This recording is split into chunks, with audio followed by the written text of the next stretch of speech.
Good morning, dear students. This is Neha, your course teacher, which is Introductory Agro-Meteorology and Climate Change. That is AMET 5311. Okay. So, in our previous lecture, we had already discussed about some scope of agrometeorology, some difference between agrometeorology and meteorology also. Okay, and then importance to crop production also we can studied about that. And in our today's lecture we will discuss about some structure of atmosphere. What is atmosphere? Okay, so some basic information of atmosphere, introduction of atmosphere also. So without much ado, let us start our today's topic. Okay, so our today's topic is atmosphere, uses of atmosphere in agriculture. Okay, and then composition of atmosphere. ठीक है, हम आज वातावरण के बारे में पढ़ेंगे. ठीक है, so moving on and let us see what is the first one. Okay, some basic information about atmosphere, isn't it? So the atmosphere is the colorless, odorless and tasteless. Okay, then physical mixture of gases which is surrounded earth on all sides. ठीक है, तो atmosphere से हम क्या समझते हैं कि हम वातावरण हम किसे बोलते हैं? Environment is a different kind. वातावरण हम क्या समझते हैं? वातावरण से, एटमॉस्फेयर से हम समझते हैं कि हमारे एटमॉस्फेयर में बहुत सारी चीज़ें इंक्लूडेड है. ठीक है, बेसिकली क्या होता है, एटमॉस्फेयर में गैस इंक्लूडेड है. ठीक है, बहुत सारे गैसेस होते हैं. सो गैसेस इंक्लूडेड है हमारे एटमॉस्फेयर में. ठीक है, बहुत सारे डस्ट पार्टिकल्स इंक्लूड है हमारे एटमॉस्फेयर में. ओके, बेसिकली क्लाउड्स इंक्लूड है हमारे एटमॉस्फेयर में. तो ये सारी जो चीज़ें हैं वो एटमॉस्फेयर में इंक्लूडेड है. तो ये एसेंशियल एलिमेंट है. ठीक है, एटमॉस्फेयर का एसेंशियल एलिमेंट है, वी कुड से दैट. सो हमारे पूरे अर्थ में जो पूरे हमारे सराउंडेड जो है, हमारे जो वातावरण क्रिएट हुआ है, हम उसको जो एक पर्टिकुलर एक that some kind of web बोल सकते हैं. ठीक है, एक जो हम जिस लेयर में हैं, जिस लेयर में हम सर्वाइव करते हैं, उसको हम एटमॉस्फेयर कह सकते हैं. ठीक है, it is mobile, compressible and expandable also. It contains huge number of solid and liquid particles called aerosol. ठीक है, ये जो है हमारे एटमॉस्फेयर में बहुत सारे फाइन पार्टिकल्स हैं, है ना, बहुत सारे बड़े बड़े पार्टिकल्स भी हैं. ठीक है, डस्ट पार्टिकल्स हैं, बहुत सारे गैसेस हैं. ठीक है, मॉइस्चर है, ह्यूमिडिटी है. तो ये जो सॉलिड और लिक्विड का जो जो बाइंड है, जो एक मतलब bind we could not say that, जो एक जो स्ट्रक्चर है, वी कुड से दैट. ठीक है, जो स्ट्रक्चर फॉर्म किया हुआ है, तो ये जो है इस पूरे सारी चीज़ों को हम मिला के एरोसॉल कहते हैं. ठीक है, so this is very important. So highlight that term and you need to remember this. Okay, so some gases are permanent atmospheric constituent in fixed proportion to the total gas volume. Others vary from place and time to time also. तो कुछ gas हमारे ऐसे हैं हमारे atmosphere में जो permanently, जिनका constitution होता है, जितना उनकी मात्रा होती है वो परमानेंटली होती है. ठीक है, कांस्टेंट होते हैं वो. और कुछ जो गैस हैं उनका जो वॉल्यूम है, उनका जो कॉन्स्टिट्यूएंट्स है, वो टाइम टू टाइम और जो प्लेस टू प्लेस वेरिएट करता है. ठीक है, वेरिएबल होता है, वेरी करता है जगह टू जगह पे, डिपेंड करता है कि आप किस जगह पे है. तो वो जो चीज़ें हैं वो डिपेंड करता है. ठीक है, जैसे एक एग्जांपल हम लेते हैं कि हम बहुत सारे ऐसे जगह पे हैं जहाँ पे काफ़ी सारे इंडस्ट्रीज़ हैं. ठीक है, इंडस्ट्रियलाइज्ड एरिया पे है हम, कमर्शियलाइज जो एरिया होते हैं वी कुड से, वहाँ पे अगर हैं हम, तो वहाँ का एटमॉस्फेयर जो है as compare to hill station बहुत अलग होगा. ठीक है, तो कुछ चीज़ें जो हैं वो तो कांस्टेंट होगी, जैसे कार्बन डाइऑक्साइड हो गया आपका, या ऑक्सीजन हो गया आपका. ऑक्सीजन जो है वो हो सकता है कि कांस्टेंट हो, है ना. जो हमारे वातावरण में जो भी CO2 जो है, नाइट्रोजन है, इसका जो परसेंट है वो हो सकता है कांस्टेंट हो. पर कुछ चीज़ें जो हैं, कुछ गैसेस जो इंडस्ट्री से निकलती होगी, ठीक है, जो अकॉर्डिंग टू द प्लेस अलग अलग टाइप के जो क्रॉप्स होते होंगे, वो कुछ गैसेस अपने से जो बाहर करते होंगे. तो वो सारी चीज़ें हैं, वो डिपेंड करती है कि आप किस एरिया में हैं. ठीक है, तो वही कह रहा है कि some gases are permanent atmospheric constituent in fix proportion to the total gas volume. ठीक है, and other vary from place to place and time to time also. Then the lower atmosphere where the chemical composition of gas is uniform is called homosphere. Okay, तो ऐसा जो lower layer है हमारे atmosphere का, ठीक है, निचला जो तल है हमारे एटमॉस्फेयर का, हमारे वातावरण का, तो जो यूनिफॉर्म गैस लगता है, ठीक है, यूनिफॉर्म मतलब एक समान जो गैस धारण किए हुए रहता है, जितने भी जो भी कंपोजिशन उसके गैस के, डस्ट पार्टिकल्स के, ठीक है, सॉलिड और लिक्विड कॉन्स्टिट्यूएंट्स के जो भी जो कंपोजिशन होता है, गैस का जो कंपोजिशन होता है यूनिफॉर्म नेचर का होता है, एक समान होता है, ठीक है, फ्लक्चुएट नहीं करता है, तो उसको हम होमोस्फीयर कहते हैं, ठीक है। और जो फ्लक्चुएट करता है, यूनिफॉर्म नेचर का नहीं होता, डिपेंड करता है कि वो हम किस एरिया में हैं, ठीक है, वहाँ पे कंपोजिशन जो होता है गैस का वो डिपेंड करता है, तो उस स्फीयर को हम हेट्रोस्फीयर कहते हैं, ठीक है। नाम से भी समझ आ रहा है कि होमोस्फीयर यानी यूनिफॉर्म नेचर का जहाँ पे गैस आपको कॉन्स्टिट्यूएंट्स मिलेगा, कंपोजिशन मिलेगा, और हेटेरोस्फीयर्स मतलब हेटेरो मतलब डिफरेंट टाइप का, वेरी करता है, फ्लक्चुएट करता है, डिपेंड्स ऑन द एरिया, ठीक है। तो एट हायर लेवल, तो क्या होता है, हायर लेवल जो होता है हमारे एटमॉस्फेयर का, जो हायर लेवल होता है वो chemical composition of air changes considerably, known as heterosphere also, ठीक है। So moving on, okay, uses of atmosphere in agriculture, ठीक है। हम क्या पढ़ रहे हैं अभी, हम पढ़ रहे हैं एग्रीकल्चरल मीटियोरोलॉजी, ठीक है। तो हमें बेसिकली ये देखना है कि जो मीटियोरोलॉजी होता है वो कैसा रोल प्ले करता है हमारे एग्रीकल्चर में, ठीक है। तो एटमॉस्फेयर तो सारी चीज़ों के लिए, पूरा अर्थ जो है, अर्थ का जो एटमॉस्फेयर है वो अलग चीज़ है, पर जो एटमॉस्फेयर जो है, जो रेकमेंडेड एटमॉस्फेयर है जो हमें अपने क्रॉप के लिए चाहिए, हमारे एग्रीकल्चर के लिए चाहिए, तो हम मेन उसी का स्टडी यहाँ पे करेंगे, ठीक है। So first one is provides oxygen which is useful for respiration in crops, ठीक है। ऑक्सीजन प्रोवाइड करता है जिससे क्रॉप रेस्पिरेशन करे, ठीक है, जिससे रेस्पिरेशन करेंगे तो फूड प्रोड्यूस होगा, ठीक है। ये मेटाबॉलिज्म ही, प्लांट का भी तो मेटाबॉलिज्म चलता है ना भाई, उसका भी मेटाबॉलिज्म चलता है जिससे वो फूड प्रोडक्ट करता है, जिसको कुछ सारे हर्ब होते हैं हम उसे खाते हैं, जो अपने साथ बहुत सारे न्यूट्रिएंट्स, विटामिन, कार्बोहाइड्रेट जैसे चीज़ें कैरी करते हैं। तो वो कैसे करते हैं, मेटाबॉलिज्म की वजह से ही ना, अपने में वो फोटोसिंथेसिस जैसी बहुत सारी जो हमारे बायोलॉजिकल प्रोसेस है वो करते हैं, तो उससे वो फूड प्रोडक्शन होता है, ठीक है, जिसकी वजह से बहुत सारे न्यूट्रिशनल इफ़ेक्ट्स हमको क्रॉप में देखने को मिलते हैं, हर्ब्स में देखने को मिलते हैं, बहुत सारे न्यूट्रिएंट्स, विटामिन, कार्बोहाइड्रेट्स, ठीक है, प्रोटीन वगैरह वो जो सीड्स होते हैं, जो लीव्स होते हैं, हर्ब्स होते हैं, वो कैरी करते हैं, ठीक है। And then provides carbon dioxide to build up biomass in photosynthesis. Photosynthesis की जो प्रोसेस है उसमें कार्बन डाइऑक्साइड जो है वो बहुत ही मेन फैक्टर है, तो उस प्रोसेस को करने के लिए प्रोवाइड कराता है हमें कहाँ से मिलता है, हमें कार्बन डाइऑक्साइड हमारे एनवायरनमेंट से मिलता है ना, तो वो प्रोवाइड कराता है, ठीक है। So provides nitrogen which is essential for plant growth also. Nitrogen भी हमारे एटमॉस्फेयर में है, 78% नाइट्रोजन हमारे एटमॉस्फेयर में पाया जाता है, तो ठीक है, ये हम बचपन से सुनते आ रहे हैं, ठीक है, तो हम इससे अवेयर हैं, कोई नया चीज़ नहीं है कि एटमॉस्फेयर में कौन कौन से गैसेस जो होते हैं वो मेन है, मेजर इफेक्ट है, मेनली आपको देखने को मिलते हैं, ठीक है, in the lower layer of atmosphere which we called homosphere also, okay. And then act as medium for transportation of pollen, ठीक है।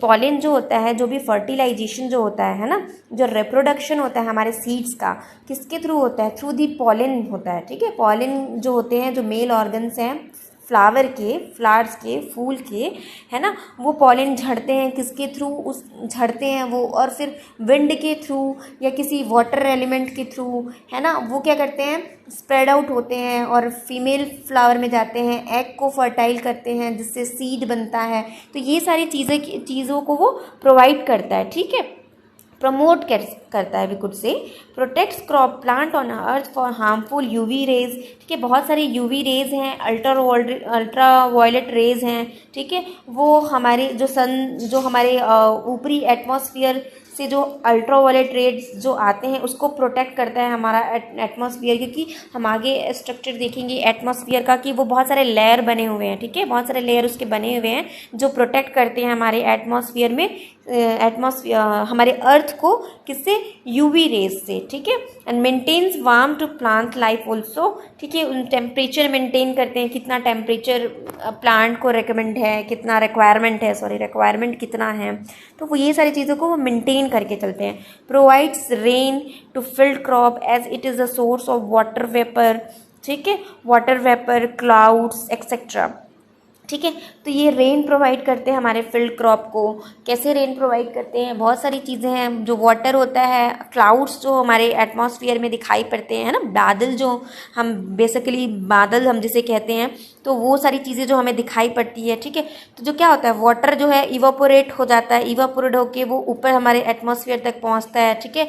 कहीं पे वो पहाड़ों से टकराता है, जो हम बचपन से पढ़ते आ रहे हैं, फिर वो ठंडा हो जाता है, क्लाउड से मिलता है, क्लाउड के साथ बाइंड होता है, फिर वो एज अ रेनफॉल हमको मिलता है, हमारे क्रॉप को मिलता है। तो ये सारी चीज़ें जो होती है वो यूज़ है एटमॉस्फेयर का इन एग्रीकल्चर में, ठीक है।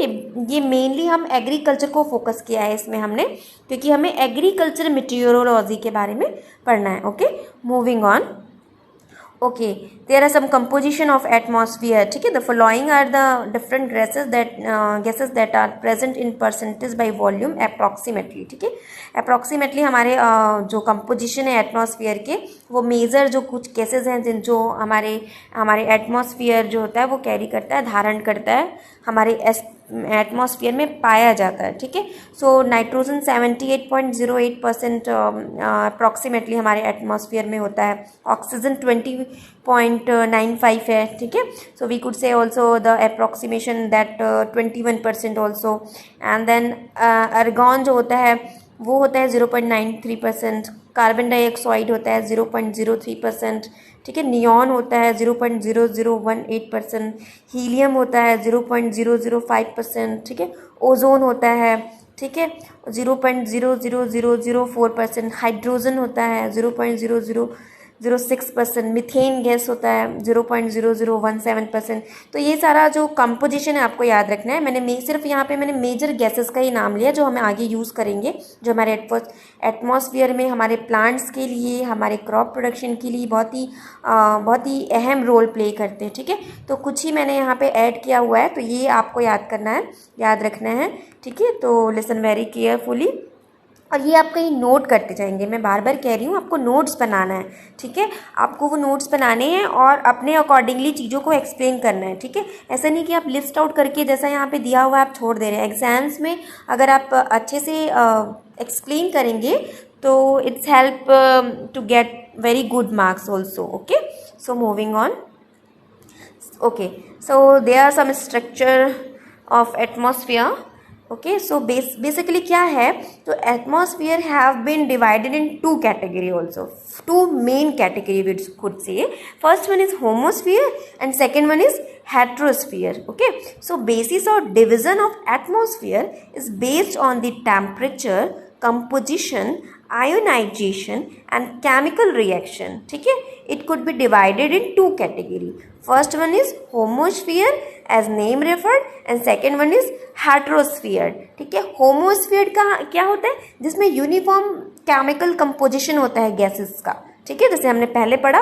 और हेटेरोस्फीयर में क्या होता है, जिसमें यूनिफॉर्म केमिकल कंपोजिशन नहीं होता है, जो डिपेंड करता है, ठीक है, जो उसका कंपोजिशन डिपेंड करता है place to place, time to time. दूसरी चीज़ ये जो होमोस्फीयर है वो lower layer of the atmosphere है, ठीक है, और जो हेटेरोस्फीयर है वो upper layer of the atmosphere है, ठीक है। You need to remember this is very important, ये फ्रिक्वेंटली एग्जाम्स में पूछे जाते हैं, ठीक है, तो ये आपको ध्यान में रखना है। So moving on. Okay, we take first one which is homosphere. So that we can see that what is homosphere? It extends from sea level to about 100 kilometres, ठीक है। ये हमारे जो समुद्र तल से इसकी जो ऊंचाई है वो 100 किलोमीटर तक है, ठीक है। तो इसको आप अंडरलाइन करेंगे, हाईलाइट करेंगे, highlight this kilometre, 100 kilometres above the sea level, ठीक है। हमारे सी लेवल से के ऊंचाई से ये क्या है, 100 किलोमीटर है, ठीक है। The composition and mixing of gases is uniform in the region, this region as we earlier told.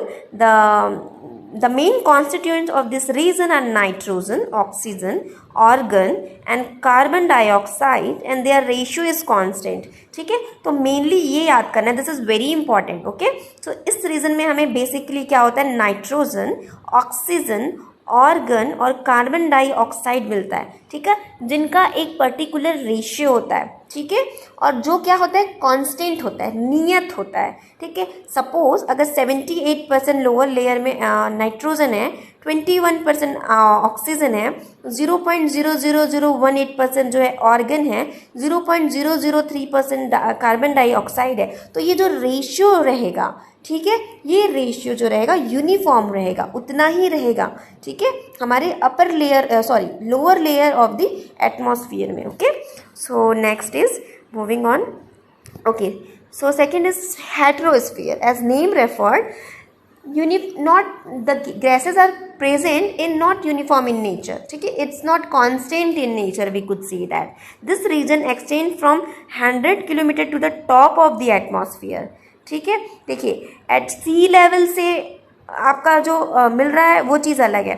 ठीक है, टॉप ऑफ द एटमॉस्फेयर देखिए दो चीज़ होता है, एक पोल रीजन होता है. आप जैसे वर्ल्ड का मैप देखेंगे तो एक इक्वेटर होता है, ठीक है, और एक पोल होता है. तो वहाँ से इसका जो इसका ऊंचाई है, वी कुड से 100 किलोमीटर है. ठीक है, तो दोनों चीज़ में 100 किलोमीटर तो है, पर वो क्या है, सी लेवल से है, समुद्र तल से उसकी जो ऊंचाई है वो क्या है, 100 किलोमीटर है. ठीक है, और इसकी ऊंचाई हम देख रहे हैं कि एटमॉस्फेयर से, तो वी कुड से जैसे जो होमोस्फियर से हेट्रोस्फियर की ऊंचाई जो है वो कितनी है, 100 किलोमीटर है. तो यहाँ पे सेंटेंस को आपको चेंज करना पड़ेगा, to the top of the atmosphere, और वहाँ पे आपको क्या करना है, to the sea level of the atmosphere it could extend that 100 kilometre also. ठीक है, and turbulent mixing reduced and air is no longer uniform. ठीक है, तो ये यहाँ पे क्या मिक्सिंग हो जाती है, एयर की मिक्सिंग हो जाती है. तो यहाँ पे कांस्टेंट कंपोजिशन गैस का नहीं होता है, ये कह रहा है.